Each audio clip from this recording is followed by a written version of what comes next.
Big Boss Malayalam season 7 live അപ്ഡേറ്റ്സിലേക്കാണ് പോകുന്നത്. ലൈവിൽ ഇപ്പോൾ അനുമോൾ ഇരുന്ന് ഭയങ്കര കരച്ചിലാണ് കേട്ടോ. അനീഷിന്റെ അടുത്തിരുന്ന് ഭയങ്കരമായിട്ടിരുന്ന് ബ്രേക്ക് ഡൗൺ ആവുന്നുണ്ട്.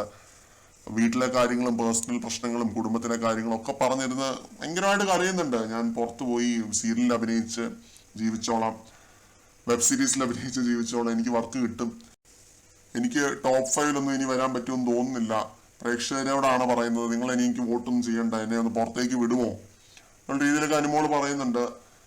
പിന്നെ പറയുന്ന ഒരു കാര്യം, എത്ര നല്ല കണ്ടസ്റ്റൻസ് പുറത്തേക്ക് പോയി, എനിക്കിവിടെ നിൽക്കണ്ട എന്നുള്ള രീതിയിലാണ് പറയുന്നത്. അനീഷ് ഇതൊക്കെ കേട്ടിരിക്കുന്നുണ്ട്. അനീഷ് ആശ്വസിപ്പിക്കുമായിരിക്കും കേട്ടോ.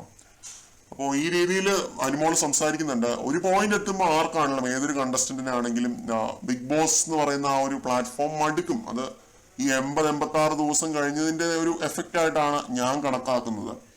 അപ്പൊ അതിന്റെ ഒരു ഇമ്പാക്ട് എന്ന് വെച്ചാൽ പുറത്തേക്ക് പോകണം, പുറം ലോകത്തേക്ക് ഒന്ന് ഇറങ്ങിയാൽ കൊള്ളാന്നുള്ള ആ ഒരു സംഭവം അത് എക്സ്പ്ലെയിൻഡ് ആണ്. അത് പ്രത്യേകിച്ച് പറയേണ്ട ആവശ്യമൊന്നുമില്ല. ഈ 2 ആഴ്ചയായിട്ട് പ്രഷർ കുക്കറാണ് ആ വീട്. അത് മത്സരം മുറുകുന്നതിൻ്റെതായിട്ടുള്ള പ്രഷറും കാര്യങ്ങളും ഒക്കെ കിട്ടുന്നുണ്ട്.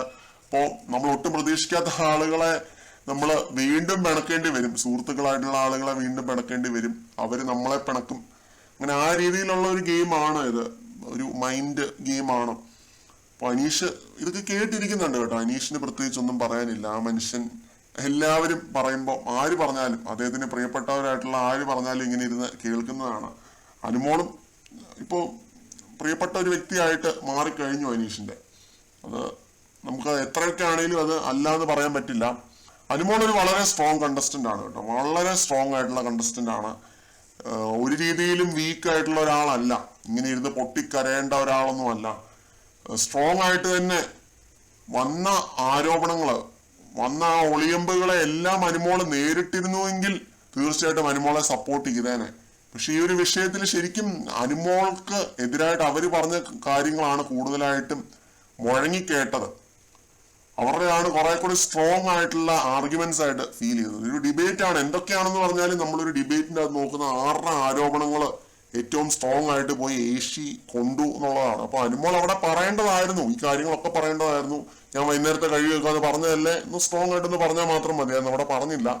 പിന്നെ അനീഷിന്റെ അടുത്തിരുന്ന് ഭയങ്കരമായിട്ട് ബ്രേക്ക് ഡൗൺ ആവുന്നുണ്ട്. എനിക്കൊന്ന് മടുത്തും തോന്നുന്നു ശരിക്കും. പക്ഷെ ഒരു രീതിയിലും പുറത്തേക്ക് പോവാൻ ഡിസേർവിംഗ് ആയിട്ടുള്ള ഒരു വ്യക്തിയൊന്നും അല്ല. നല്ല സ്ട്രോങ് ആയിട്ടുള്ള മത്സരാർത്ഥി തന്നെയാണ്. അത് സപ്പോർട്ട്, PR എന്തൊക്കെയാണെന്ന് പറഞ്ഞാൽ നെഗറ്റീവ് ഓർ പോസിറ്റീവ്, വളരെ സ്ട്രോങ് മത്സരാർത്ഥി തന്നെയാണ്. കോണ്ടന്റ് ക്രിയേറ്റർ ആണ്. ഞാനത് പലരുടെയും കേസിൽ പറഞ്ഞിട്ടുണ്ട്. പക്ഷെ അനുമോളുടെ കോണ്ടന്റുകളായിരുന്നു ഈ സീസൺ ആക്കിയത്. സീസൺ 7 എന്ന് പറയുന്നൊരു സീസൺ ഉണ്ടെങ്കിൽ അതിനകത്ത് അനുമോൾ എന്ന് പറയുന്ന പേര് നമുക്ക് ഒഴിച്ചു കൂട്ടാൻ പറ്റാത്തൊരു പേരാണ്. അപ്പോൾ അതുകൊണ്ട് തന്നെ ഇങ്ങനെ ഇരുന്ന് കരഞ്ഞ് തളർന്നിരിക്കാതെ വീണ്ടും ആ ഒരു പഴയ ആവേശത്തോടെ മത്സരത്തിലേക്ക് ഇറങ്ങുക. കൂടുതൽ അപ്ഡേറ്റ്സുമായിട്ട് വീണ്ടും കാണാം.